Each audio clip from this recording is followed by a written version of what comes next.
Contohnya ketika saya cerita gitu kan, Bu Heni penasaran nggak?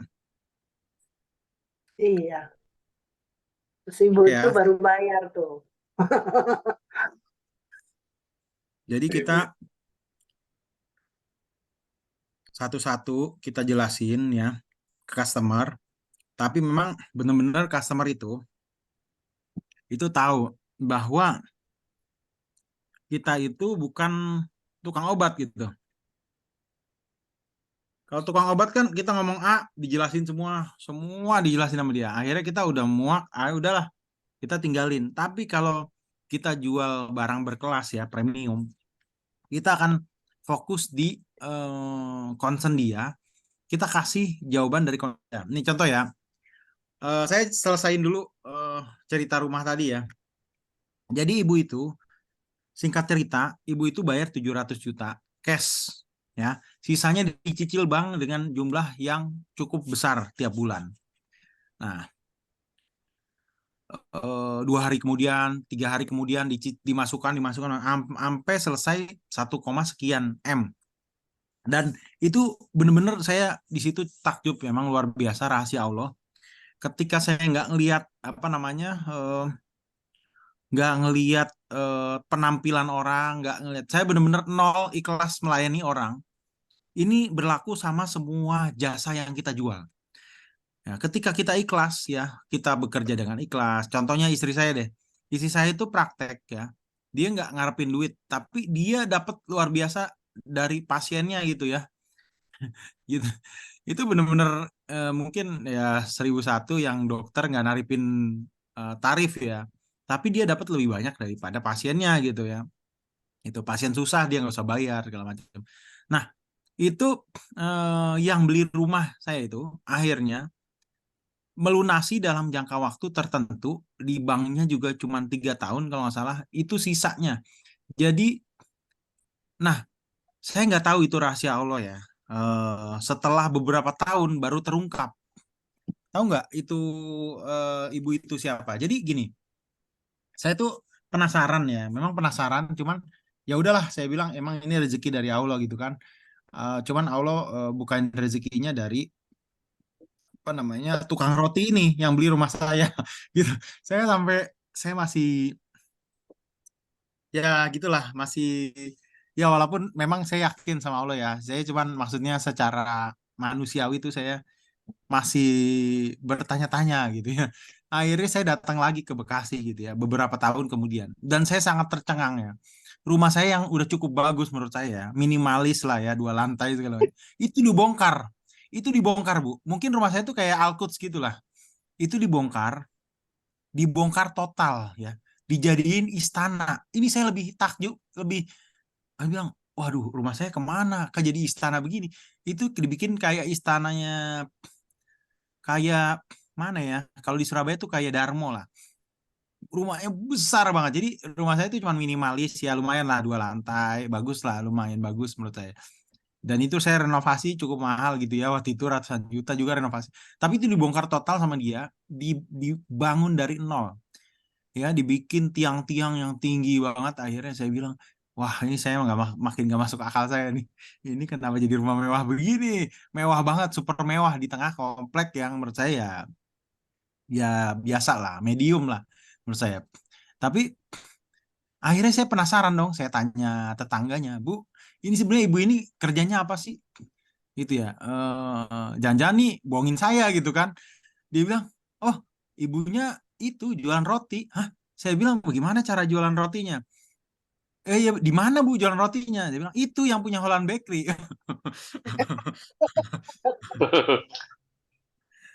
Ya, itulah. Jadi sedikit kisah yang ya ya membuka cakrawala saya. Ternyata Allah mau ngasih rezeki itu dari mana aja. Ketika kita pasrah, Allah bukain rezekinya. Dan itu rumus itu baru saya dapetin setelah kisah saya jual rumah tuh. Saya ajarin juga di training-training saya. Ketika mau jual barang premium ya, pakai rumus itu. Dan sebagian besar muslim ya, tapi ada juga yang non muslim itu nerapin itu. Alhamdulillah, bismillah bagus gitu hasilnya. Gitu ya. Oke, ini di luar materi juga ya. Jadi saya balik lagi ke materi. Tapi kurang lebih dari kisah itu dapat inspirasi nggak Bu Heni? Banget. Nah ya, itu ya. Mas Maulana, kira-kira ada ini nggak? Ada insight nggak? Betul, Pak Habib sangat terinspirasi sekali dengan ceritanya. Jadi memang apa ya, melihat melihat seseorang tuh memang yang penting itu adalah ketulusan melayani intinya. Nah ya, gitu ya. Ini real ya. Jadi punya customer service itu sampai mungkin karena saking tulusnya gitu ya. Sampai juga waktu itu ada beberapa yang mau jadiin mantu segala macam ya. Ini cuman cerita lucu-lucuan aja. Tapi bener-bener karena tulus gitu ngelayanin gitu ya. Saya bilang ya nggak apa-apa, silahkan aja gitu ya. Saya itu banyak saya apa namanya saya hadapin ya orang-orang yang bener-bener tulus ya, udah nggak ternilai. Jadi gini, kalau saya ngelayanin, saya cuman berharap, wah ini. Jadi ngobrolnya itu udah langsung aja langsung gimana rumah gitu. Jadi kalau ketemu itu udah langsung wah ini ngomongin kerjaan, oh ini ngomongin rumah, oh ini. Tapi kalau kita bener-bener jadi sekarang itu tren bisnis itu bukan B2B lagi atau B2C lagi, udah nggak kayak gitu kan. Eh, atau apa namanya marketing itu ada 4P ya zaman dulu kita kuliah, mohon maaf ya dosen saya nggak bermaksud merendahkan ya itu apa namanya berlaku ya maksudnya, cuma untuk sekarang nih yang kita hadepin ya setelah riset dan lain-lain itu nggak berlaku untuk 4P lagi, mungkin zaman waktu saya kuliah masih berlaku. Terus apa lagi tadi saya ngomong, aduh saya lupa. Em, Melayani dengan tulus. oh iya ya. Eh, sebelum itu apa tadi? Aduh, saya lompat-lompat tadi. Sebelum saya bilang, nah, jadi ketika, oh ya, ini, ketika eh, kita bukan B2B lagi, tapi P2P sekarang itu. P2P itu person to person. Nah, person to person itu kita profiling customer ya dari big data ataupun dari social engineering kita. Ya, kita bisa lihat pertama dari penampakannya dia tampilannya gimana dan lain-lain itu boleh, tapi nggak selalu begitu, gitu ya, gitu. Kita kalau mau cepat nih Bu Heni, sebetulnya saya sedikit ya mohon maaf ya, bukan ini ya, saya sedikit sharing lah ya. Ya Bu Heni udah pengalaman banyak lah, mohon maaf saya nggak bermaksud menggurui, tapi ini sedikit sharing. Coba terapin marketing langit Bu Heni, ya. Marketing langit itu eh, ini saya jadi banyak Nggak cerita apa-apa, di nggak luar apa-apa. ini. Tapi nggak Nggak apa ya, apa-apa. nggak apa ya. Nggak Ini apa-apa, karena nggak apa-apa. tapi karena menurut saya ini ya ini materi ya oke penting lah ya. Tapi ini menurut saya pengalaman daging dari kisah-kisah yang saya hadapin langsung di lapangannya. Saya punya teman, jadi gini, saya diminta ngajar di satu trainingnya. Ada satu lagi pengajarnya. Jadi saya kalau ke Surabaya itu diculik sebetulnya ke beberapa tempat, kadang ke Gresik, Sidoarjo, waktu itu kemana lagi saya lupa, sampai kotanya tuh saya lupa karena saya dibawa ke mobil kayak diculik gitu ya. Habis itu saya suruh ngajar. Nah, nah saya di satu tempat kalau nggak salah namanya itu, aduh lupa, bukan Surabaya, bukan Gresik, bukan apa gitu. Saya bilang di situ saya ketemu orang tua yang ngajar gitu ya. Dia pengusaha sukses banget gitu ya. Dia saya bilang wajar lah udah tua gitu. Tapi saya kagetnya dia bilang gini, Mas Habib, tahu nggak? Ini kita habis ngajar bareng ya, terus kita ya ngumpul lah pembicara di belakang sambil makan sambil ngobrol. Tahu nggak? Saya baru mulai usaha tahun, 4 tahun udah sukses. Suksesnya gimana? Dia punya 99 cabang, namanya Ayam Penyet Pak Sur. Itu saya ingat banget tuh namanya. Ayam Penyet Pak Sur. Ya. Jadi dia kerja itu dari umur muda ya, dari umur se-Emira lah. Emira umur berapa tahun? 20 tahun lah ya. Atau 22 tahun lah. Dia kerja dari umur 22 tahun sampai umur 50, sampai umur eh seingat saya 50 tahun dia bilang. sampai umur 50 tahun. Sekarang dia umur 54 tahun. Atau saya salah ya. Soalnya udah putih semua. Kalau nggak salah 60 tahun. Saya tuh ketemu dia umur 64 tahun. Saya baru mulai pensiun itu umur 60 tahun. Jadi kayak Kentucky Fried Chicken itu. Sanders. Sanders. Jadi saya baru mulai usaha 4 tahun lalu, Mas Habib. Saya bilang, kok bisa Pak? Gimana caranya? Dan ini sebenarnya saya dapat ini dulu dari Ustadz Rosid pernah dapat ya. Cuman saya praktekin, abis itu nggak saya praktekin lagi marketing. Nah, eh, dia cerita dan saya minta resepnya. Dia kasih itu listnya hampir sama 90% sama yang dikasih sama Ustadz Rosid gitu. Gitu. Dari mulain Spill dong, kenapa? Bu spill Eni? dong rumusnya. Nah, Nah, rumusnya. nanti ingetin ya, ingetin saya. Jadi Ya, eh, jadi gini, pertama subuh ya, sedekah subuh. Terus dia tuh nggak tidur habis subuh. Jadi habis subuh tuh ya waktu-waktu yang apa namanya agak urgent lah. Jadi kalau mau kaya Siap.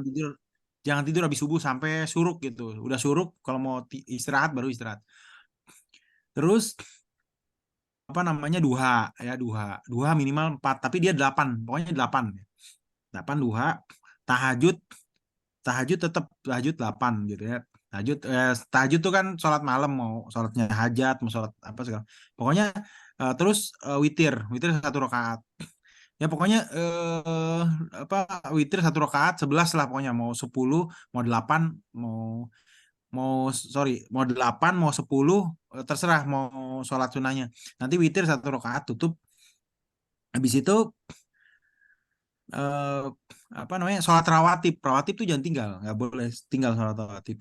Terus jaga hubungan sama orang tua kalau masih ada orang tua jaga hubungan sama orang tua. Saya tuh waktu itu dia udah kebetulan udah nggak ada orang tuanya tapi dia bilang saya dapat amalan ini juga karena orang tua udah nggak ada dia kayak apa namanya sedekah buat orang tua niatin gitulah ya buat tapi kan amalan anak yang soleh tuh ngalir ke orang tuanya ya dia ngikutin itu.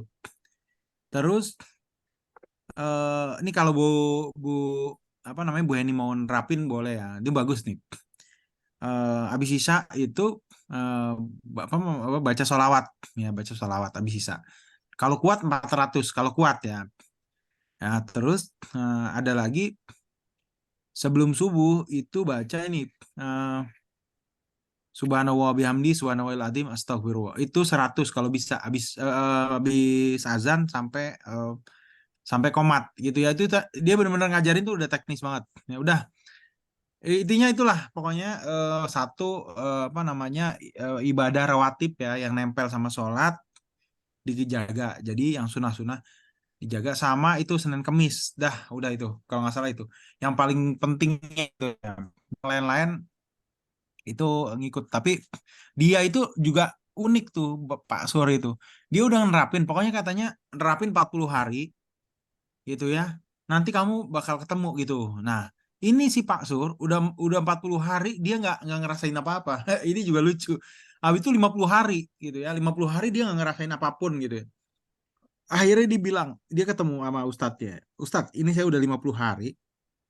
Pokoknya itu kalau udah hari ke 10 nggak ngerasain apa-apa. Bukan. Kalau udah 10 bolong satu aja, dia mesti ngulang dari hari pertama. Paham nggak, Bu? Jadi misalnya nih, Ibu hari ke-7 ya, nggak tahajud ya. Udah, ulang lagi. Itu dianggap hari pertama besokannya. Paham nggak, Bu? ya.